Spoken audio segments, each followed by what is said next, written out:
Shabnam stadium का राज।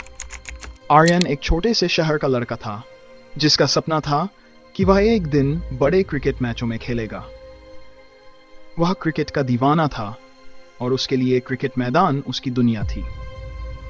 जब उसने सुना कि शबनम स्टेडियम में एक नया क्रिकेट अकादमी खुल रहा है तो वह तुरंत ही वहां का हिस्सा बनने के लिए दौड़ पड़ा। शबनम स्टेडियम के बारे में शहर में बहुत सी कहानियां मशहूर थीं।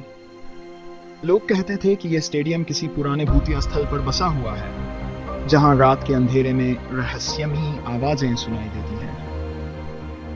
कुछ लोग तो ये भी कहते थे कि स्टेडियम के एक कोने में एक पुरानी क्रिकेटर की आत्मा है जो अपनी मौत के बाद से यहाँ घूम रही है।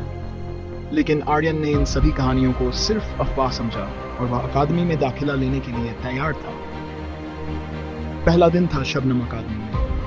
वह बहुत उत्साहित था, लेकिन जब उसने अकादमी का माहौल देखा तो उसे कुछ अजीब सा महसूस हुआ। अकादमी के अंदर एक घना सन्नाटा था, जैसे कुछ गहरा राज छुपा हुआ हो। स्टेडियम के चारों ओर पुरानी इमारतें खड़ी थीं, जिनकी दीवारों पर मटमैले रंग के धब्बे थे। आसमान में हल्का सा बादल था और हल्की सी ठंडी हवा चल रही थी। आर्यन ने इसे सामान्य माना और अपनी प्रैक्टिस शुरू कर दी। प्रैक्टिस के दौरान आर्यन की मुलाकात नेहा से हुई। नेहा भी एक युवा क्रिकेटर थी जो अकादमी में दाखिल हुई थी। वह भी स्टेडियम की रहस्यमयी कहानियों के बारे में सुन चुकी थी। उसने आर्यन को बताया, तुम शायद नहीं जानते हो, लेकिन शबनम स्टेडियम का इतिहास बहुत खौफनाक है। यहाँ एक बार एक क्रिकेटर की मौत हो गई थी। वह एक मैच के दौरान अचानक से हार्ट अटैक से मर गया। लेकिन कुछ लोग कहते हैं कि वह आत्महत्या थी। उसकी आत्मा आज भी यहाँ भटकती है। आर्यन ने उसे हंसते हुए जवाब दिया, तुम्हारे दिमाग में तो डर बैठ गया है नेहा, ये सब सिर्फ पुरानी अफवाहें हैं। लेकिन जैसे जैसे दिन बीते गए, आर्यन को एहसास होने लगा कि कुछ तो गड़बड़ था। रात को जब वह अकेला स्टेडियम में प्रैक्टिस कर रहा था तो अचानक उसकी आंखों के सामने एक धुंधली सी आकृति दिखाई दी। वह डर के मारे थरथराता हुआ वहां से भाग गया, लेकिन उसके बाद से वह क्या देख चुका था ये उसे समझ नहीं आया। एक दिन अकादमी के कोच ने सबको एक विशेष रात प्रैक्टिस के लिए बुलाया। आर्यन और उसके दोस्त जैसे ही स्टेडियम में पहुंचे, उन्होंने देखा कि पूरी जगह अंधेरे में डूबी हुई थी, केवल कुछ बत्तियां जल रही थीं। कोच ने कहा, आज रात तुम सभी को अपनी सीमा को पार करना होगा। मैं जानता हूं कि तुम सब में ताकत है। आर्यन और उसके दोस्तों ने अपनी प्रैक्टिस शुरू की, लेकिन यह वही रात थी जब उन्हें असली डर का सामना करना था। अचानक स्टेडियम की बत्तियां एक एक करके बुझने लगी। फिर एक तीव्र ठंडी हवा ने सबको घेर लिया। आर्यन ने देखा कि उसके सामने एक अजीब सी छाया घूम रही थी। वह जानता था कि यह कोई सामान्य बात नहीं थी। क्या तुमने ये देखा? नेहा ने कांपते हुए कहा, यह वही आत्मा है जो हमें डराती रहती है। अचानक उन सभी के कानों में एक पुरानी आवाज आई, क्या तुम तैयार हो? यह आवाज इतनी डरावनी थी कि सभी का दिल दहल उठा। लेकिन आर्यन ने खुद को संभालते हुए कहा, हम डरने वाले नहीं हैं। हम जो कर रहे हैं वह क्रिकेट है। लेकिन जैसे ही उसने ये कहा, स्टेडियम में एक भयानक चीख सुनाई दी। सभी के रोंगटे खड़े हो गए। तभी स्टेडियम के एक कोने से एक पुरानी आकृति दिखाई दी जो धीरे धीरे उनकी तरफ बढ़ रही थी। उसकी आंखें जल रही थीं और उसके चेहरे पर गहरी पीड़ा थी। अब आर्यन को यह समझ में आ गया था कि यह सब सिर्फ कहानियां नहीं थी, यह एक भयानक सच था। वह और उसके दोस्त ने तय किया कि वे इस रहस्य का पता लगाएंगे। वे स्टेडियम के एक पुराने हिस्से में गए जहां किसी ने भी जाने की हिम्मत नहीं की। वहां एक पुरानी दीवार थी जिस पर खून के धब्बे थे। तभी नेहा ने कहा, यह वही जगह है जहां उस क्रिकेटर ने अपनी जान दी थी। यही वो जगह है जहां उसकी आत्मा को शांति नहीं मिल पाई। आर्यन ने हिम्मत जुटाते हुए उस दीवार को छुआ। जैसे ही उसने दीवार को छुआ, अचानक एक जोर की आवाज हुई और दीवार के पीछे से एक गहरी सुरंग खुल गई। सभी ने डरते हुए वह सुरंग में कदम रखा और यह सब कुछ नया खुला रहस्य था। आर्यन और उसके दोस्त डर के बावजूद सुरंग में दाखिल हो गए। सुरंग के अंदर का माहौल और भी खौफनाक था।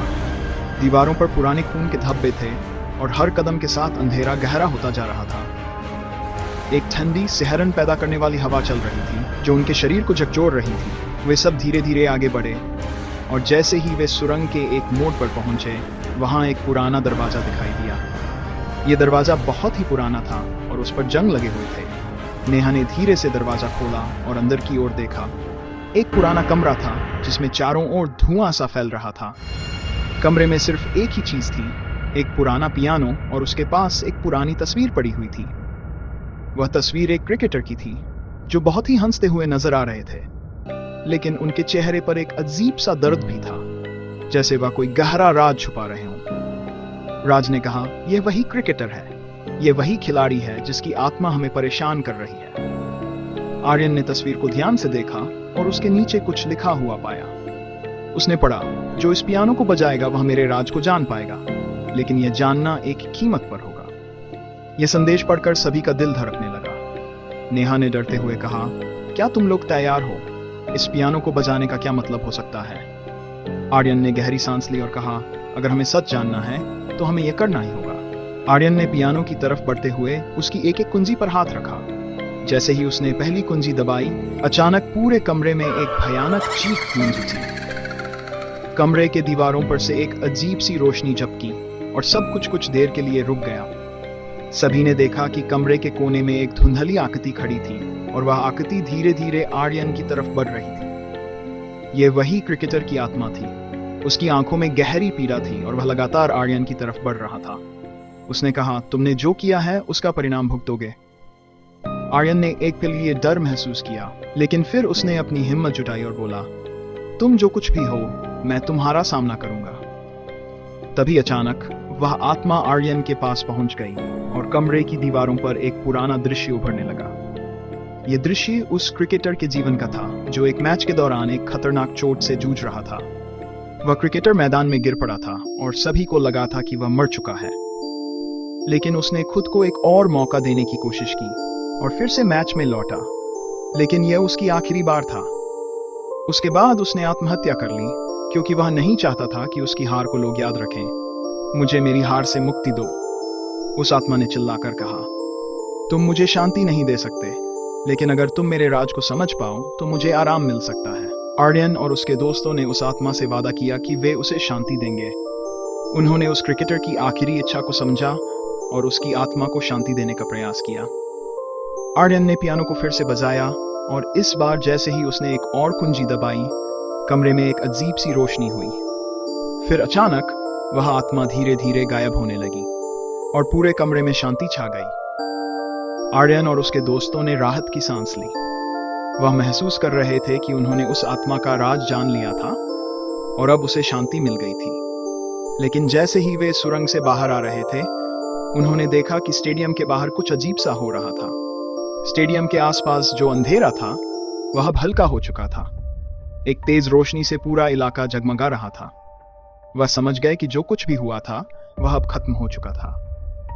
अगले दिन शबनम अकादमी में फिर से अभ्यास शुरू हुआ। सभी खिलाड़ियों ने महसूस किया कि स्टेडियम में अब पहले जैसी खौफनाक हवा नहीं थी। वह रहस्य जो सालों से इस स्टेडियम के अंदर था अब खत्म हो चुका था। आर्यन ने खुद को और अपने दोस्तों को इस अनुभव से एक सीख दी कि कभी-कभी डर का सामना करना ही सबसे बड़ी ताकत होती है। स्टेडियम अब फिर से उज्जवल था और आर्यन ने यह समझ लिया कि उसकी यात्रा अब एक नए मोड़ पर है। अब वह सिर्फ एक क्रिकेटर नहीं, बल्कि एक नायक बन चुका था, जिसने न सिर्फ अपनी सीमाओं को पार किया, बल्कि एक पुरानी आत्मा को भी शांति दी।